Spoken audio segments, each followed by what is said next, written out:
এর সংশয় নিয়ে প্রান্তিক মানুষরা আসলে কি ভাবছেন, তাদের মনের ভাবনাটা কি, প্রান্তিক মানুষের সঙ্গে কথা বলেছেন বরিশাল থেকে আমাদের সহকর্মী অমিত হাসান।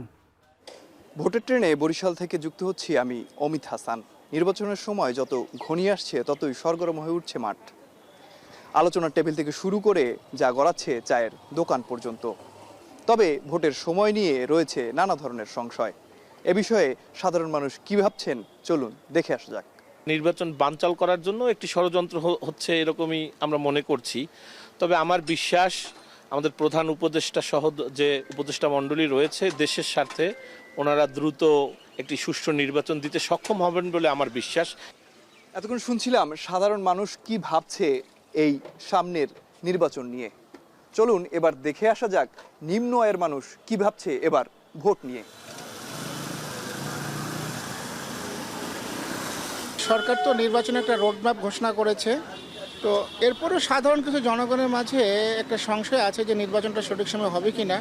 তবে আমি আশাবাদী যে সরকার যেহেতু সঠিক একটা সময় ঘোষণা করেছেন, আমি আশাবাদী যে নির্বাচনটা হবে, আশা করতেছি। গণতন্ত্র ফিরে আসুক, দুর্নীতি নির্মূল হোক, শোষণমুক্ত বাংলাদেশ, আইনের শাসন প্রতিষ্ঠা হোক, জনগণের প্রত্যাশা।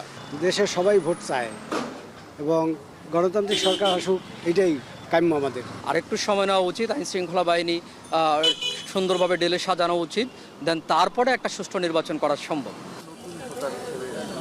এবারের ভোট নিয়ে ভিন্ন ভিন্ন বয়সের মানুষের ভিন্ন ভিন্ন মতামত।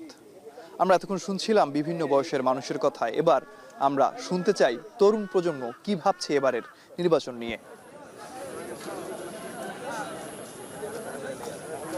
কোন পদ্ধতিতে নির্বাচন হবে নির্বাচন কমিশনার কিন্তু সেইটাই জানে না বা নির্দিষ্ট করে সেইটাই বলতে পারছে না।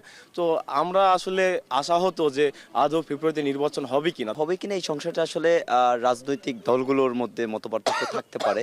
তবে আমরা চাচ্ছি যে একটি গণতান্ত্রিক উপায়, একটি গণতান্ত্রিক সরকার দেশকে পরিচালনা করবে, এটাই। বর্তমানে আগে গণপরিষদ যে নির্বাচনটা আছে ওটা আগে হোক, তারপরে স্থানীয় সরকার নির্বাচন আছে। এই দুইটা নির্বাচন দেখে সেটার প্রেক্ষাপট যাচাই বাছাই করে প্রশাসন কতটুকু ক্যাপাবল যে তারা নির্বাচন নিয়ন্ত্রণ করতে পারছে নাকি গত সরকারের মতো আবার আগের মতো বদলে যাচ্ছে, এটা আসলে আমাদের দেখা দরকার। তারপর আসলে জাতীয় নির্বাচনের দিক এগোনো দরকার।